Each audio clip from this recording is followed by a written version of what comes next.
Unified 911, anong matutulong namin sa'yo? Anya ti maitulong mi ken kahapon. Anong may tatabang ko sa Unsay imo? akong ikatabang nimo? Ngini makadabang na misel ka no.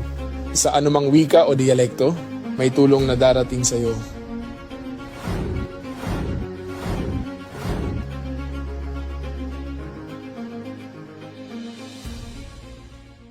Lilingkod sa bawat Pilipino at magbibigay ng tamang impormasyon para sa tahimik at maayos na Pilipinas. Police News Network, alagad ng batas, tagapagtaguyod ng balitang pulis, sandigan ng mamamayan, patnubay ng katotohanan.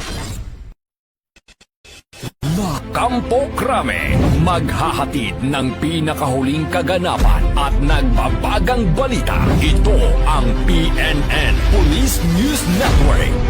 At ngayon, ang inyong mga tagapagbalita.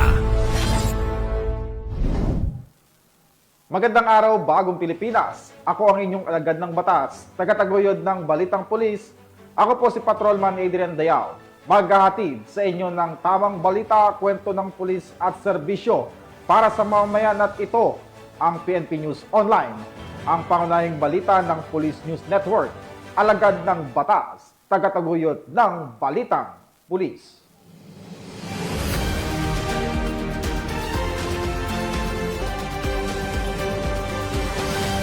Narito ang mga balitang dapat nyong abangan.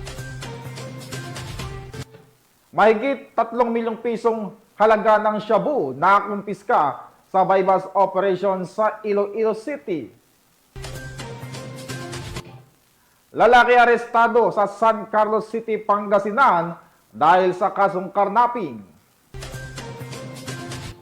At most wanted person sa kasong statutory rape nasa kote sa Isabela.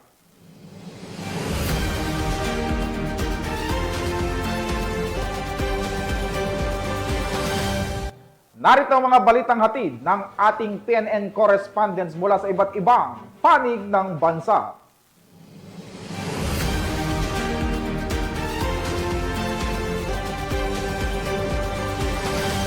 Simulan natin ang balita mula sa bahagi ng Luzon.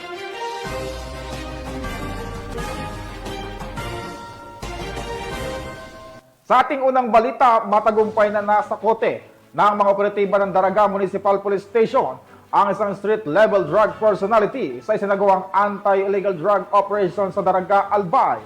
Sa operasyon, nasamsam mula sa sospek ang ilang pakete ng hinihinalang shabu at isang caliber .38 revolver na walang kaukulang dokumento kasama ang mga bala nito. Police Corporal Duxi Charis Casasos, ibalita mo.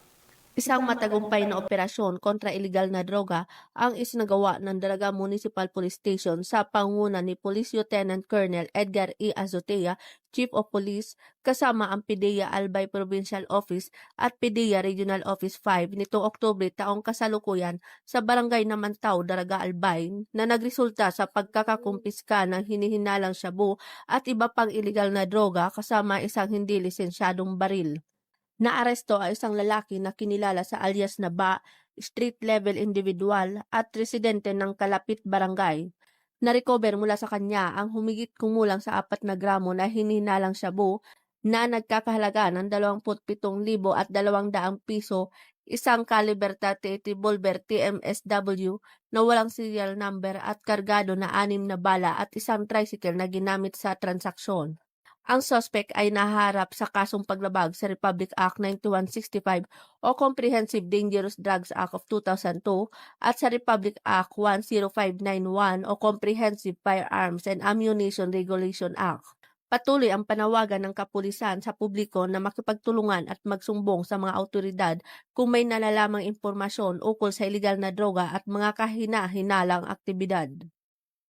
Mula dito sa Bicol Region, ako po ang inyong PNN correspondent, Police Corporal Doxy Charis C. Casasos, alagad ng batas,